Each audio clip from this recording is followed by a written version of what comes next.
Oh, look at that. I'm live again. Anyways, hello, ladies and gentlemen. Yes, this is me, Isaiah, and you're in the zone. And this one's going to be a special video because this is going to be something I'd like to talk about even more further, which is Captain America Civil War. And I'm going to explain 10 reasons why I love this movie and why it's the best movie of 2016.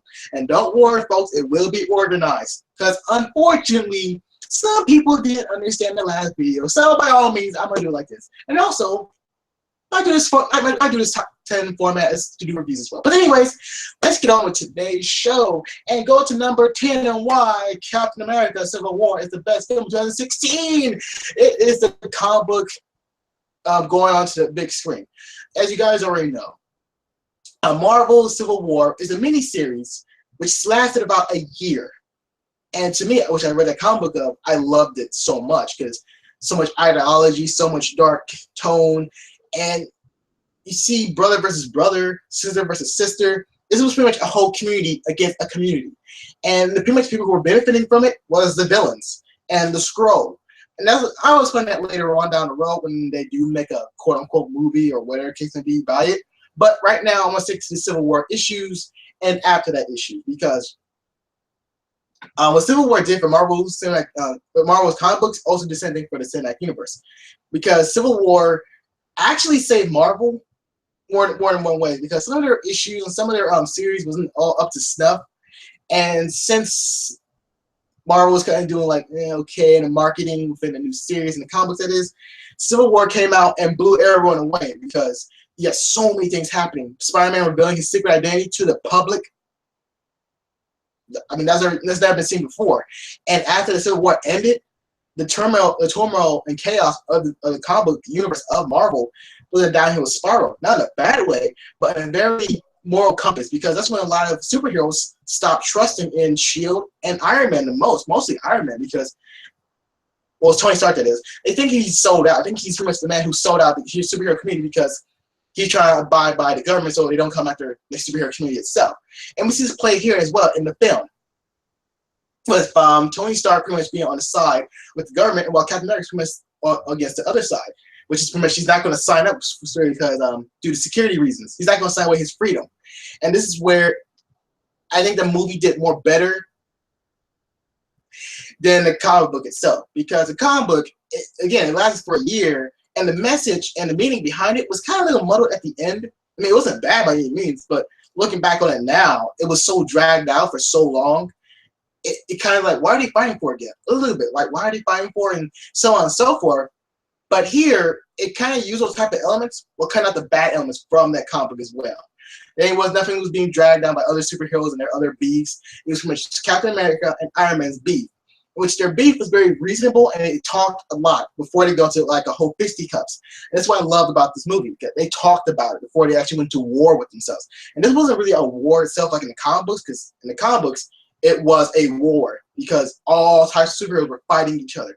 The villains were pretty much chiming in on the action. Everyone was fighting each other. Here, this is more compact and more behind closed doors. Like, if the mother and father are fighting, they want to see the children. They don't want the children to see them, right? So it's all behind closed doors. This is how Civil War, to me, works so well, because the war itself is civil. It really was a civil war, because it started becoming civil, and it's kind of all war. Because Iron Man, he was doing his best. I mean, his best to keep the Avengers together. Because I understand what he's saying too. He wants to find all the superheroes pretty much responsible, but also blame the other guy. And pretty much he don't feel guilty anymore by having people come up to him like that lady did, by her son dying, Sokovia, X, Y, and Z. And Iron Man, he hasn't gotten over what the destruction that his suits and his technology has done. We've seen this before with Howard Stark. His technology pretty much goes in the wrong hands, and people misuse it to kill other people or use people's own agenda. We've seen this in Iron Man 2, which we're not going to talk about. Iron Man 3, which I like personally. And you see how his fear itself became full blown. Yes, we see it in Age of Ultron, but in here we see it more profound. In the comic books, his fear wasn't really profound. It wasn't really like in your face, because Iron Man is just being a dick.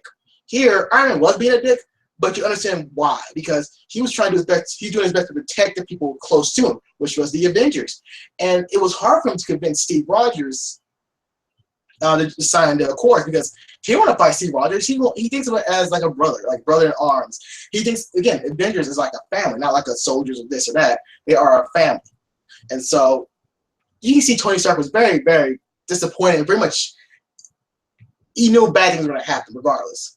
But on Captain America's side, and this is going to be two counterparts here. In Captain America comic books, it made perfect sense, but he was more brutal and he was more, in another way, vicious. And not in a bad way, but he was very savage when he was pretty much fighting against the government, Iron Man, tooth and nails, this and that. It was like he was fighting so much that I don't know if he remembered his cause at all. And in the movie, Captain America remembers his cause to save Bucky Barnes and not pretty much sign up for the government can actually have control over the people or the superhero community. And so I understand what Captain America's saying because his reasoning is which I like the most. Because yeah, he's my best friend since I don't know, since childhood. He is the one who looked out for me the most when my parents died, and they have died because he was a poor kid, very, very fucking poor. I mean, Bucky Barnes was poor as like him, but unlike Steve, Bucky Barnes had like more of an edge. You know, he wasn't suffering from an illness like Steve Rogers was, and so but Bucky always looked out for him like they were brothers, like real long brothers. But they're not like blood brothers, I guess. So, going on from there, would you actually give up your best friend so the government can be happy? No, fuck them, right? Because people have agendas, and they will. And what if the government forces the Avengers to go to a place they don't want to go to? Like, say, an example, if they told them to invade Iraq due to weapons of mass destruction or ISIS or whoever, and the Avengers say no, they're pretty much fucked because there is no yes or no. It's pretty much you do it or you go to jail.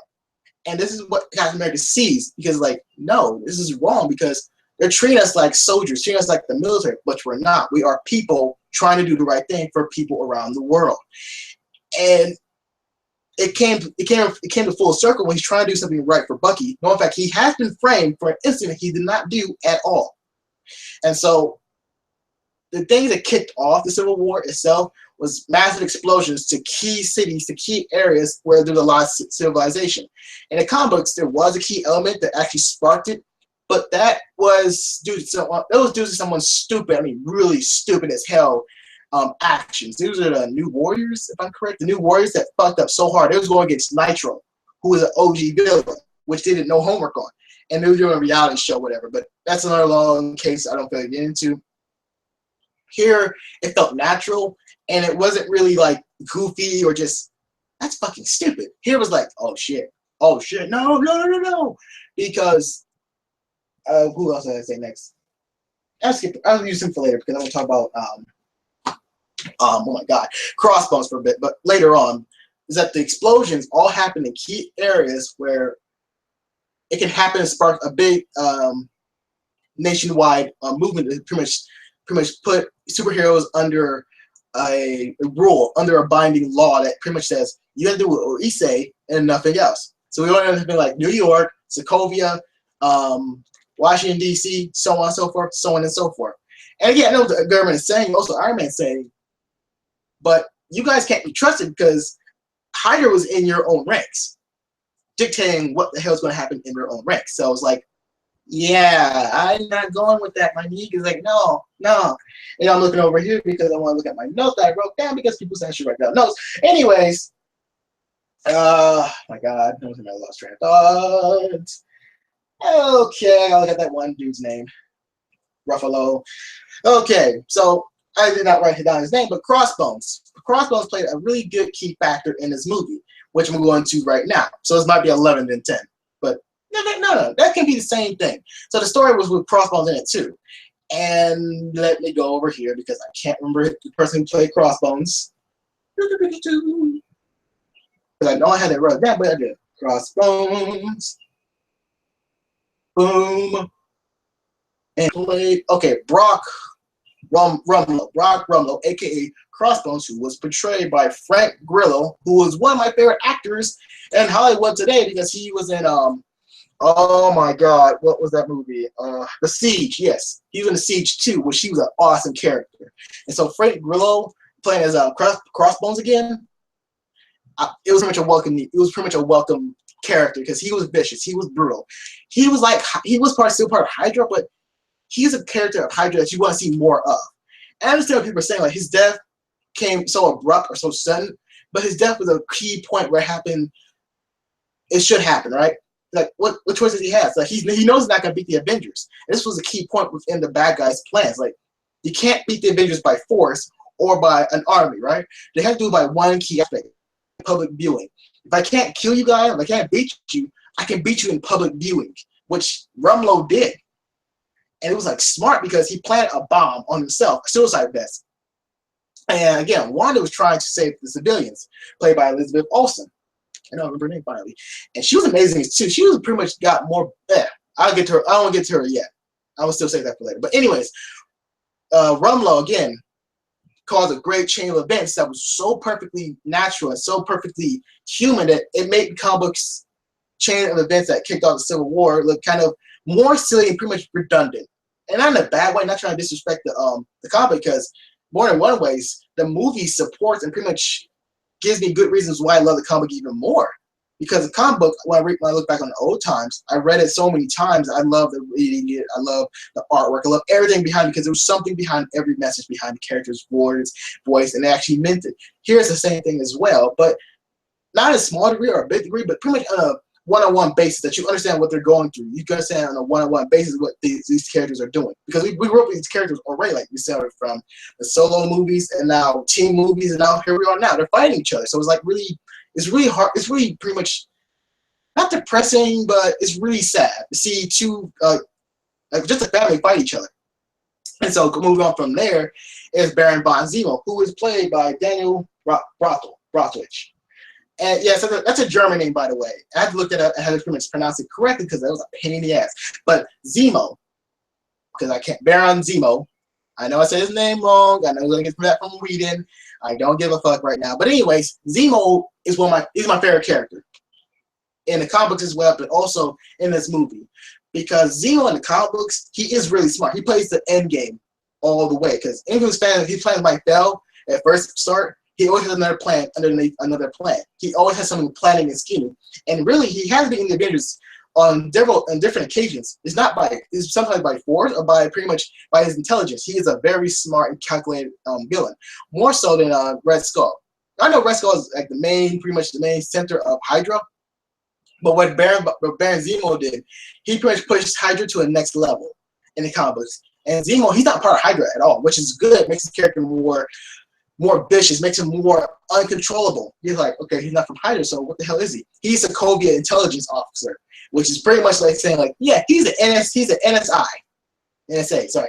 Well, I got NSI in there. Anyways, he's like an NSA on steroids, and a dangerous one too, because he's been studying them, he's been watching their movements. That's outside. Anyways, that's pretty much studying their movements. He knows who they are. He also did a background check as well. And he dug so deep to find out what the key chunk of weakness that the Avengers had. He explored it as well. And that's why I love this villain so much more. And people didn't understand this villain at all. Like, okay, so why didn't you get him correctly accurate in the comic book? You don't want him correctly accurate in the comic book either. Because his origin story isn't all that interesting at times. Because it comes from his father. And he got it from his forefathers, and it's some other bullshit I don't really get into, because looking back on it now, it's kind of stupid. And not saying the character is stupid in the comic book, but his origin's real stupid as hell. Here, it sounds like he's like the Punisher, but the bad side Punisher.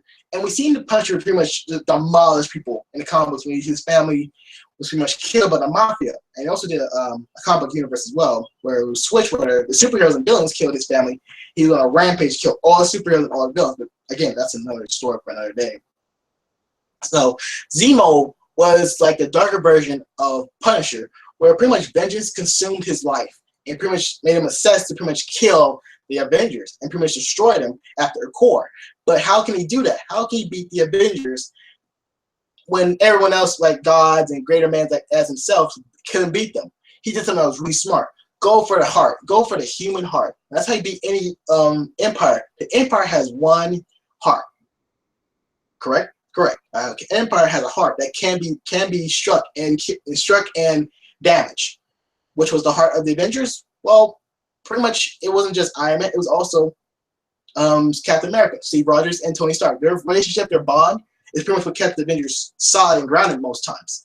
And so those two were pretty much the heart of the Avengers. So he went after that, which was so smart. He brought some truth. Like, oh, yeah, you know what Bucky did, Tony Stark? He kills your family. Like, oh, shit, oh. I was like saying, oh, myself, like, fuck me. It's like, well, he's going to take this. And it didn't go very well, which I'll explain that later on, too. But overall, Baron von Zemo, he's one of the highlights of Marvel villains and pretty much breaks the trend of Marvel villains because some of those Marvel villains were kind of dumb as hell or are not Loki. But Baron Zemo, he pretty much killed it, and I hope we see more of Daniel Brockovich. I hope I said his last name right. But Daniel, he was amazing. I want to see more of him. And actually, yes, he is German. And yes, Baron von Zemo is German too, but he's Russian in this one because he's from Sokovia. But that's an different too, but again, great villain.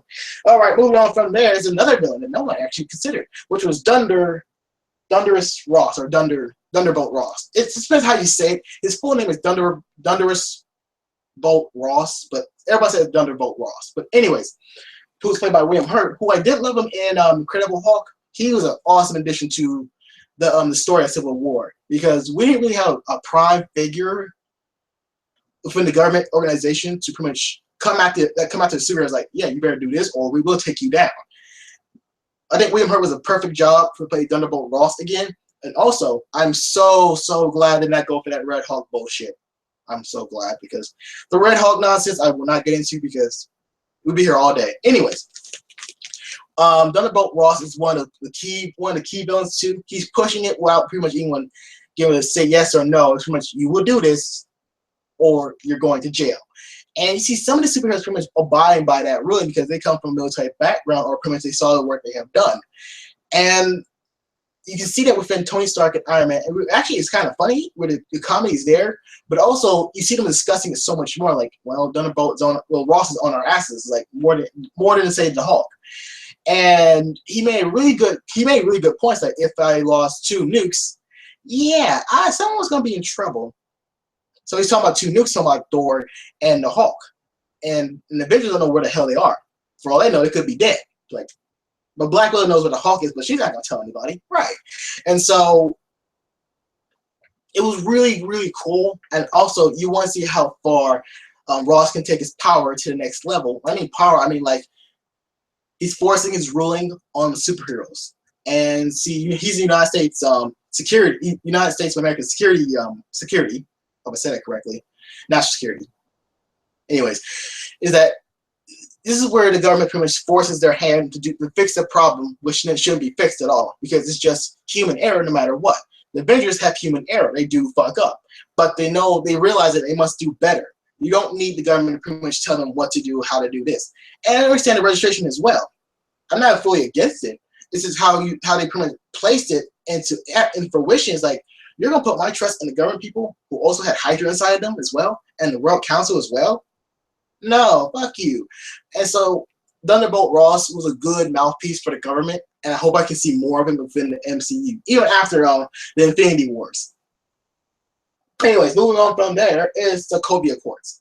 Now, this here is just like the Registration Act, which was like, you gotta reveal your secret identities, and it was kind of wishy-washy because it sounded kind of stupid. I mean, not because it was like stupid in a story point, it was kind of stupid in a logical point. Because why would the superheroes give away their identities to the government? Because that sounds really stupid. Because what if one of government agents go rogue, or you got someone like Edward Snowden that leaks out the information to the public? It'll be in deep shit because you'd have a lot of people who they make enemies of will find them and kill their family or pretty much hurt them by hurting their family, which is the same thing I just said there. But anyways, the Sokovia Accord is pretty much saying in smaller doses to the Avengers. But I already knew from some odd reason that I knew they're going to place it on all superpowered humans. Like the humans, for example, we saw in S.H.I.E.L.D., and maybe the Asgardians if they do show up on Earth. You're going to see so many other elements where the government's going to force the ruling upon superpowered individuals. And you saw Coulson pretty much saying, like, no, we ain't not doing that. Because if we do that, what if someone, again, hacks into this facility and gets to how many people do we have who are superpowered? we have to come after them and kill them or kill their family. We don't know that. We don't place our faith into the government. The system is so much, like, it's not strong. It's actually flimsy at times. We don't have a strong security. If they had a strong security, it won't be no issue. But we live in an age where security can be hacked into by powerful minds like Zolo, for example, or you got like another Mandarin out there. You got so many other powerful villains out there who can't hack into the security systems of the United States government. And when someone goes rogue, just like how Zemo did. He went completely rogue when he saw like his family was killed within the Sokovia War with Ultron and them. And so it was like, yeah. But however, the courts pretty much make sense in a way, but also it's telling you that the world's government versus the Avengers. This is pretty much what it was. The world's government versus the Avengers. And it was kind of sad how it went out because the Avengers had been saying the plan for so long, but now they're being betrayed, now they're being backstabbed by the people who they're trying to protect. And this is why I say Romanov's attack on key areas started a good and powerful movement to support the Sokovia Accords. And then there was a second attack by Zemo, which was very shockingly too. It was very, very horrific to see. Not in a bad way, but in a good way, because Zemo's attack or bomb really was more graphic than Nitro's explosion or bomb that go off in a small cul-de-sac. Here it was like a place full of buildings and a dump truck. Okay, how can you make this like a big terrorist attack? And we saw it on the screen. I was like, oh shit, that's very barbaric. And when it goes off, it's like, whoa, whoa, whoa, because you feel like you're right there in the action, but you're not like in the action. So the Sokovia Accord pretty much takes all what the heroes has done for good and for bad. The attacks on New York, Sokovia, so on and so forth. And they remember all these records and go say like, yeah, we're not going to take your bullshit anymore, superheroes. You're going to assign your name and your identity and everything else to us so we can tell you if you can go there or not. Yeah.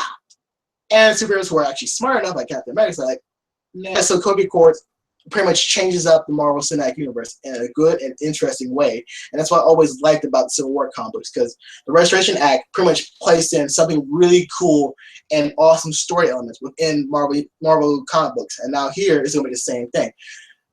Sokovia Accords is going to be pretty much in place when Marvel Cinematic Universe is going to be really interesting how it all plays out. It's going to be very, very good. And you're going to see more rips. You're going to see more tears within the superhero community. What if, like, they go to Daredevil, they have to go to Luke Cage, Jessica Jones, and Iron Fist, like, say, yeah, you guys need to record because you're superpowered individuals. Like, fuck you, no, we're not. And also, here comes a fun fact, too. Iron Fist has a loophole within that own Accords. He's not really superpowered. He's not really a superpowered individual because he uses his chi power. And it gets more muddled, it gets more complex. What boils down to, he's not really technically a superhero within the Court's eyes. But anyways, moving on from there is Sebastian Stan, who is also a.k.a. Bucky Barnes, a.k.a. Winter Soldier. And some of my friends said this was like a Bucky movie. And I say, yeah, it is. That's not a bad thing, because Sebastian Stan was amazing. He's an amazing actor, hands down. He plays Bucky Barnes to a fine T, and he makes him feel even more human, even in this movie than Winter Soldier. And you understand his struggles, you understand why he's going through this and that. And when you see he's being framed for something he didn't do, you have nothing. You pretty much root for this character so much more. Like, come on, Bucky, you can do this. I was like, oh shit, it's Black Panther. Oh, I better walk away now because he got his ass kicked. But you can see the friendship between him and Steve, and that was really nice. I really love that brother friendship right there. And where Bucky pretty much like, yeah, I did this. Yeah, I did this and that. I remember it. I was in my right mind, but I know I did it. And Bucky was so honest by his attacks, his assassination missions. He was always honest. He wasn't lying to nothing about that. He's like, I didn't do that. I didn't do that. Like, no. He was actually honest and feeling very guilty. Like, you know, Steve, you have to do this, man. You just let me go, man. You can let them just kill me right now. But Captain America stayed by his side, like, no, we're like brothers, man. We're in this to the end. And you cannot see nothing but loyalty, and pretty much he has a lot of trust within Steve. And I like that much because the callback to Captain America First Avengers, where those two were pretty much like Dick and Steve's, they always had their backs. I mean, they always had each other's back no matter what. And this here is pretty much it was no exception because it was just perfectly done. Sebastian Shaw, if he continues playing Winter Soldier again, I'm okay with that because he's a great Winter Soldier. I hope we see more of him. I hope he shows up in the Black Panther movie as well because Sebastian Stan is just purely amazing actor. He's great. Moving on from there is the action moments. Yes, there was a lot of fucking action. It was planned out. It was good. There's no shaky cam in my book. And the first action scene with the New Avengers was, oh man, it was very, very coordinated, very well.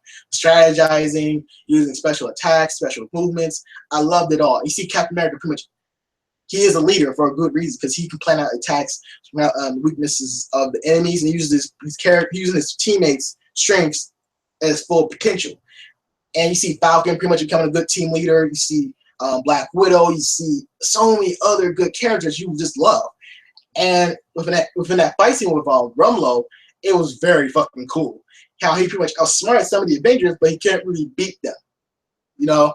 But he had a really good fight with Captain America. It was a bloody fight too. It was really, really cool. Because we know Rumlow, he's a really skilled fighter. He kicked the living shit out of Falcon. But oh shit, I thought again. Oh yes. But you know, he was never gonna win against Captain America, so he pretty much played outside the box, like, okay, if I get a picture, I'm gonna kill you, right? Then we get to the next fight scenes where Black Panther, he's a savage, man. He's just a savage. Because when he's pretty much pissed off, he's like, yes, I'm nothing like my father. I will kill this motherfucker. It's like, oh shit. He wasn't joking because he was kicking the living shit out of Bucky. Like, man. And the only few people who can actually beat Black Panther in hand-to-hand combat, I mean, very briefly, is either Captain America or Iron Fist. Does not that much because Black Panther knows all types of martial arts, even the ones that most people don't know about. His martial arts skill, like the Black Panther's martial arts skills, is pretty much, it's beyond out this realm. It's like the spiritual realm, really. And going on from there, since he's so skilled and his suit is so high tech as shit, vibranium all laced up. Oh my god, vibranium boots. I know I just said that wrong, but there's so much technology within his suits, that within a Black Panther suit, that it's hard for me to express. But to make it very shortly, make it simply, is that Black Panther's suit is so well done in the comic books and in the movie as well. It's like, damn, this motherfucker is more advanced than Iron Man's suit, which it is. His suit is more advanced than Iron Man's suit. But it's the brain within T'Challa. Oh my god. T'Challa. Anyways, and Chadwick Boseman, man, I already knew he was a good actor when he played number 42. Oh, I said that right. But I didn't know he was that fucking good. Like, holy shit, he's fucking amazing. And Chadwick Boseman, dude, I cannot wait for your movie, man, as Black Panther. He plays Black Panther to a good and fine T. He is a definition of a Black Panther. And he gives a lot of good emphasis on Black superheroes as well. And not making it all about race, but he pretty much puts it to the forefront, like, yes, people of color can be superheroes in a badass way without being stereotypes at all. And he was a perfect example that pretty much crushed all types of competition out there. Like Blade, Meteor Man, I know I said that, and Blank Man, I said that. And the coming Cyborg, it don't matter anymore because you have Black Panther, who's the original, or the first Black superhero, and the original too. So it's like, it's a win-win really, because you got Chadwick and playing as Black Panther, win-win, motherfucker. And people who are actually worried about him is like, don't be worried. He's a good actor. And holy shit, he was. And his fighting style and everything else, you know, he was determined. And after close to the end of the movie, he became not just more than Black Panther, but he became more like a thinking and more sympathetic and empathetic character as well. When you hear about Zemo's story, why he did this and why he did that to the superheroes, because he lost his family in Sokovia War with Ultron and the Avengers. But in the same notion, like, he won't let Avengers take over and consume his life anymore, which is so. And he stopped Zemo from killing himself. It's like, yeah, he stopped you now, motherfucker. Boom. I know I skipped out those pretty much like number 1, number 2, but I'll explain more why those two pretty much stole the show. But I know. Anyways, I say, oh yes, the theme of the movie. And the theme of the movie, it was very good. It was a mixture of comedy, dark moments, but also a nice fine tune where it can be very simple to understand, not being overly thinking of everything, but it can be simple where you can think more about the simple aspects of it, but also love it because it's not making you feel stupid. It's not doing insulting your intelligence like Batman vs Superman, where Lex Luthor's plan made no damn sense. Zemo's plan made sense. Everything else in this movie made sense. Why everything happened, unlike Batman vs Superman, where nothing made fucking sense. And the superheroes were actually likable and actually cool to be with. The supporting characters were great. Like Elizabeth Olsen, Scarlett Johansson, Anthony Mackie, Don Cheadle, if I said his name correctly, William Hurt again, Andrew Brockovich, Sebastian Stan, and so much more. All the supporting characters, where they became their own characters. And Paul Rudd, man, he was great too. I was not a big fan of Ant-Man, but I still liked the film. In this movie, he fit very well. It's like, that is so fucking cool. And he called his other powers too, like going humongous, like giant man, like that's giant man. Oh! And so that was super amazing because the supporting characters makes this movie even more enjoyable to watch. And Paul, I'm gonna look up his name because the guy who played Vision, he was one of my favorite characters too. Who played Vision? Who played Vision? Who played Vision? Vision. That's not how you spell Vision. There we go. It's Marvel, you blasted piece of crappy Google. Okay, he was played by Paul Bennett. Paul Bennett. Oh my. Let me say this. Let me let Google help me out with this. How do you say this, Google? Oh yeah, I forgot. Paul Bettany. Oh yeah, Paul Bettany. Thank you, Google. Anyways, Paul Bettany, he was amazing as Vision. I love seeing that character more and more. And I hope he's gonna play a really important part within Infinity Wars. I can't say why, but he said something that was really, really cool. And I'll be very brief with this. He said to Wanda, because she was trying to pretty much digest and how she sets her new life with these new powers. Said, well, it's like this. This Infinity Stone in my mind, or my head right here. I don't know what it is, but I'm trying to figure out what it does so I can have more control over it than myself. So I was pretty much telling me, like, yeah, he's gonna be a saving grace of the Avengers because Vision, more than one way, he saved the Avengers more than once. Because he's that one character, he's like Superman, but he's more interesting than Superman. He's more better than Superman and everything else under the sun. But that's all I'm gonna say for that because I'm like this too long. But Paul Bettany, I know how I'm pronouncing this wrong, but you understand what I'm saying. He's an amazing actor. I love his vision. I love all these supporting characters. Again, I know I love bringing it up. I have to. And Jeremy Renner as Hawkeye, he was great too. He was the reason why he never missed at all. And there was no bullshit reason why he came out of retirement. He came out of retirement because he felt that was the right thing. He stood by Captain America's side because the people who follow Captain America have good reason why, because they trust him and they follow him because he is a person who's honest with them, you know. Unlike Iron Man, that they don't just trust him. They said like we have to do it because it's the government. We don't want no one else to get hurt. It's when they're doing it for their friends, then the government and Iron Man. Same thing for Iron Man as well. And the second one, I know I'm saying a lot of things, but let me make a small recap before we get to number one. But anyways, Chris Evans and Robert Downey Jr. They're pretty much the core reason why this movie is amazing, because their fight, it was hard to watch because it was very brutal. The second act was when at the airport scene, they're going hand to hand, they're going real fisticuffs right there, and they knew each other's weaknesses too. But the third act was one of my favorite fight scenes because Iron Man pretty much he snapped because when he found out that Bucky killed his parents, like, oh shit. Again, this is Iron Man because he couldn't pretty much reconcile with his father. He lost the opportunity, but he said that like that's life.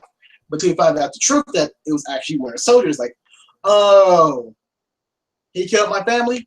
And did you know about this, Steve? Steve tried to pretty much bullshit him, but he couldn't. No, Captain America can't lie. Like, yeah, I knew about this. Sorry, I was trying to protect you, man. Which I couldn't blame Captain America either, but I can't blame Iron Man for one batshit crazy. Like, you killed my family, or his parents really. Like, I'm gonna kill him regardless. And that fight scene was like it was an awesome chase mixed with most brutal combat, most brutal hand-to-hand combat. And Iron Man, he was vicious, like, and you can see where a man who snaps doesn't care anymore. He doesn't care about reason. He doesn't care about logic. He's pretty much out for kill, like the shark and smelling blood for the first time. Well, not for the first time, but smelling blood in the water. He's going after that target, which was Iron Man was doing. He was going after Bucky like there was no tomorrow. And what else can Captain America do but defend his best friend, which he does to the best of his ability. And you see them team up against Iron Man. So it was like the Raid, you know, in the first movie of the Raid, where Mad Dog versus the main character and his brother. That's how it is right there. There's train licks, train off the shield. It was just they had to back away because it was just too damn hot. And however, when it went on to one-on-one with Captain America and Iron Man, that fight scene was not just awesome, but it was very emotional because you know these characters do care for one another like brothers. And when all said is done, they still look back like, damn, that really did happen. Fuck. Because they feel remorseful, you know. Unlike in the comic book, they wasn't very remorseful. They wasn't very remorseful when it was kicking living shit at each other in the comic books, Captain America and Iron Man. But in here, they were very remorseful. They just feel like, oh, fuck it. No, they feel like, man, this felt bad. I made my own friend up. He was like a brother to me. And when the Captain America sent out that letter of pretty much saying he was pretty much sorry for everything he'd done. And Iron Man, he accepted that apology from me. You see him look at his face like, yeah. So he was pretty much getting on the phone like, hey, if you need to call us or call my team or call me, you know I got your back no matter what. And that was one thing I always liked about Captain America, that he would always be there for his friends. And if he had some ups and downs, he would always be there for them. And this was pretty much a pinnacle point right there, like saying like, yeah, he will always be there for them because no matter we had our ups and downs, we're still family no matter what. And so this here made me like Captain America even more than ever, more so in the comic book. And Iron Man as well, because he understands why too. Iron Man was not really finding the whole aspect of him trying to protect his best friend. This is the aspect of him pretty much protecting a fugitive who did do these things till he found out he didn't do it at all. But also what made him snap until he killed his parents. But when Tony started reliving the moments that he had fights with Steve Rogers, like, damn, that did happen. I did went crazy. It was by Hydra means, but you see, there was a lot of conflict within Tony Stark's eyes. That it was so much conflict, and you see he's being pretty much not being helpful towards General Ross, which is fine by me, or Secretary Ross. And so this is where you know there is still hope for Iron Man within the superhero community. For the time being, they all know people know him as pretty much a sellout or a traitor in some regards. But here, he's trying to do the right thing for the people in his superhero community, and also the Avengers as well. He's trying to keep them together. But it was a way to keep them together because the government's going to do that. Because the government's going to be forceful no matter what. And looking at it now, it's like, man, fuck. If he was with Steve Rogers on this, it would have been like a different story. Because Steve Rogers did agree with him on Sokovia Accords that they should be accountable, but not like this.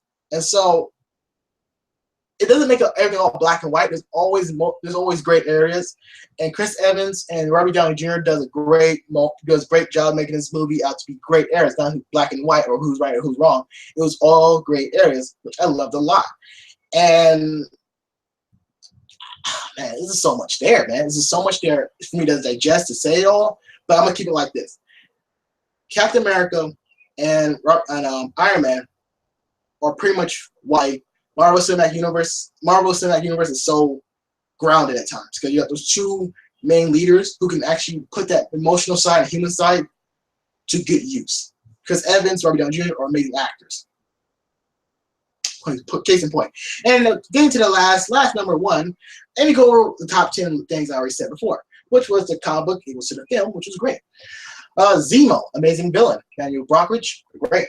Thunderbolt Ross, as played by William Hurt. He is a great villain as well. He's a secondary villain. It is. And Sokovia Accords, which is just like registration. You know what I'm trying to say. Sokovia Accords was great too. Good story element. Sorry. Supporting characters were great. I love them all. Bucky Barnes, who played by Sebastian Stan, he was amazing. I love the actor. Pretty much become Bucky Barnes, become the Winter Soldier. If he ever does become Captain America, like within a down the road alternate future, he would be amazing no matter what. He's just an amazing actor. The action moments, which is great, which is number 4 by the way. The theme of it was purely amazing. Second was Chris Evans and Steve Rogers, Captain America, and Iron Man, Robert Downey Jr. and Tony Stark. They were pretty much made the movie pretty much amazing. But number 1 which you already know what it is, which pretty much made this movie, pretty much movie of the year, was Black Panther and Peter Parker, aka Spider-Man, who was played by Tom Holland. Yes, I said it right. And this here, I kid you not. And I'm gonna go with Black Panther, and then I'm gonna go with Spider-Man. Black Panther, within the comic books, he was always perceived as pretty much a secondary character, not pretty much put to the limelight until I forgot when he got really popular in the comic books, even more like in the late 90s to the early 2000s, where his comic book and his character got more and more prevalent and more powerful. He became part of the Illuminati in the comics, that is, because he's very smart, he's gifted, and he's not pretty much a stereotypical character. He's not a stereotype of a character. And this is why the movie goes so well with Black Panther, that he makes a person like, for me, for example, feel confident and proud that a black superhero can be in the superhero team, take charge of things. He can be a leader. And here, I loved it so much. Black Panther was just so damn good. I already talked about how Chadwick Boseman was just a killer. He stole the show, which he did steal the show completely well, because his portrayal of T'Challa and Black Panther was so perfectly done. It's like, and the ending, he just stole the movie completely well, because he's not gonna let vengeance consume him anymore like he did Baron von Zemo, because he was insane. Because vengeance consumed him already. It was tearing apart the Avengers, and so the only thing was pretty much to save. And more oddly enough, his actions saved the Avengers really, and vice versa too. The Avengers actually saved him, because if he would have gone down that road, he would have killed the wrong man. And he wouldn't become the Black Panther that we all know and love. He became that Black Panther we know and love because anger subsided and became a person of justice now. Became a person who can take down the enemies without being clouded with judgment, anger, and so much vengeance. He found a true murderer. He found a true criminal, which was Baron von Zemo. He took him out too. It's like, good job, dog. And Tom Holland as Peter Parker, aka Spider-Man. This was the Spider-Man that I always wanted. 100% in the movies. Tobey Maguire was good. He's bullshit. I'm not gonna get that right now. But Tom Holland was that Spider-Man that we all love from the comic books early on, and now here he's like the Amazing Spider-Man, but the TV show in it, you know. But it's times 10, because Tom Holland, he plays that pretty much nervous kid, pretty much that kid who has no money because he is broke as hell. He lives in the projects, for God's sakes. Like, yeah, Spider-Man, he's poor as fuck. The person who's actually richer than Spider-Man, who is really poor, is Matt Murdock. But that's not saying much, because those motherfuckers are poor as fuck. But anyways, Tom Holland was amazing Spider-Man. I bet he was a little bit nervous too to play Spider-Man when he's coming up, but I'm really glad Marvel and Russo Brothers pretty much had a lot of support in him, and I'm glad this kid had a lot of heart, he had a lot of heart put in his character, and I can always see Spider-Man Homecoming. He got me really excited to see him as Spider-Man movie. Unlike Sony, where they pretty much shoved everything down your throat, this felt natural. Everything felt natural for Spider-Man. His webbing powers, his bootleg suit that Iron Man actually fixed. Iron Man gave him a new suit, which with Peter Parker's help, that is. And it's a cross from the Iron Spider suit and the original Spider-Man suit, mixed with the all-new Spider-Man suit, mixed together. Spider-Man suit, by the way. And Iron Spider suit, because I love them both, but I love the original though. And the original has so much technology within inside the suit. It's like, man, it's so awesome, because instead of making it all bulky and metal, it has weavings and more carbon fibers and nanotech fibers as well. That makes it seem like it's pretty much invincible, but it can be broken, it can be damaged, but within the right hands, it can be invincible to the wearer.